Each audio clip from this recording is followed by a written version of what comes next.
All right, welcome. Today we're going to unpack one of the biggest and, honestly, most important ideas in the entire Bible, the covenant. It's the framework, the blueprint God uses to build his relationship with people.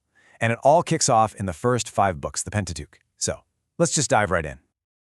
At its core, this is the question the Pentateuch is trying to answer. It's looking at this massive, cosmic-scale broken relationship between humanity and God, and the whole story is about figuring out how in the world it can be fixed. So the story starts by basically diagnosing the problem. It lays out this perfect ideal way of being, a concept it calls shalom, and then it shows us how that ideal was completely shattered. Now, when you hear shalom, don't just think peace like the absence of fighting. It's so much bigger than that. As the source material explains it, shalom is this life of total wholeness, of well-being, where everything is right with God and the world, and his favor just flows into every corner of your life. It's the world as it was meant to be. But the text is super clear about this. That perfect state of shalom, it's broken. The Pentateuch's take on our situation is pretty blunt. We're in a fallen condition. That perfect peace is gone, and now there's this distance between us and God. So what's the plan? How does God start to mend this broken relationship? Well, the answer we see in the Pentateuch is through a powerful, binding promise, a formal plan to put things back together. And the method he uses is called a covenant. Now, this is way more than just a simple contract or a business deal. It's a serious, formal, binding agreement. And it's the main way God sets up and defines his relationship with people throughout the story. And here's where it gets really fascinating. How did God get this huge idea across? Well, to make this divine agreement something people could actually wrap their heads around, he structured it just like something they already knew inside and out, a common political treaty from their time. I mean, just look at this. This slide shows the comparison perfectly. On one side, you have an ancient suzerainty treaty. That's an agreement between a big, powerful king and a smaller nation. And on the other, you have the biblical covenant. The parallels are just stunning. Both start with a preamble identifying the king, the suzerain. Both have a history section talking about all the good things the king has done, like God reminding Israel of the Exodus. And both have stipulations, the rules to follow. By using this format, God was speaking their language. He was showing his authority in a way that made perfect sense in their world. It's absolutely brilliant. So this covenant model wasn't just some abstract idea. It gets very real very fast. And the entire rescue mission we see in the Pentateuch, it's built on a foundational promise God makes to just one man, Abraham. The way the source material tells it, after humanity as a whole kind of messes things up, God's plan zooms in. He focuses on a single family to kickstart a process that is meant to eventually bless the entire planet. And this, right here, is that foundational promise from Genesis 12. God tells Abram, "I will make you into a great nation, and all peoples on earth will be blessed through you."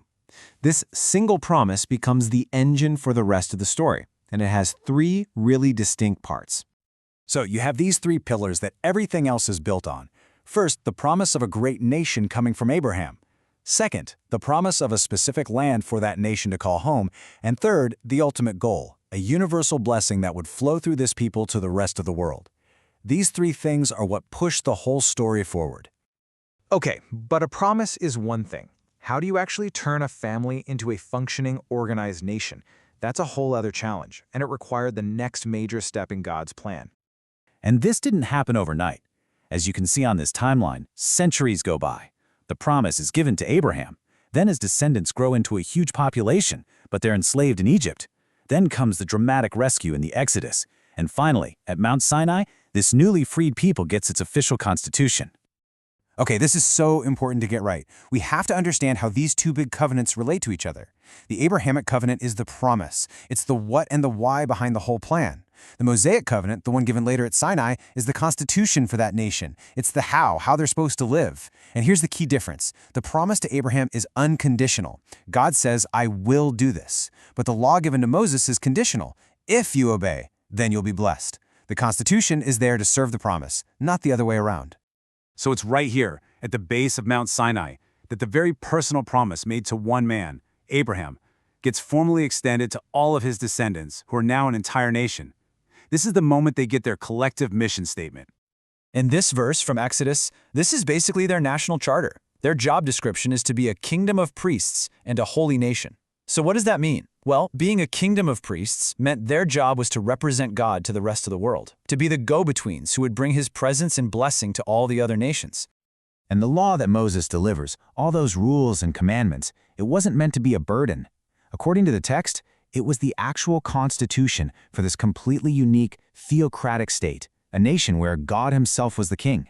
Think of these laws as the protective guardrails for their community. So, after all that, what are we supposed to take away from this intricate web of promises and laws? What's the lasting legacy of this whole covenant idea? Well, it really boils down to this. First, the law given to Moses is always in service of that original foundational promise made to Abraham. Second, the entire system is built on love, God's love for his people and the love they're supposed to give back. And finally, this kind of relationship demands holiness, a call for the people to live lives that actually reflect the character of the God they represent. And this whole framework, this dynamic of promise, law, and a relationship of love and holiness, it doesn't just stop at the end of the Pentateuch, not even close. It actually sets the stage for the entire story of salvation that plays out through the rest of the Bible.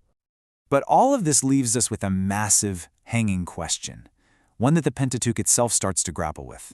A promise was made, a constitution was given. So what happens when the people fail? What happens when they can't keep their side of the deal?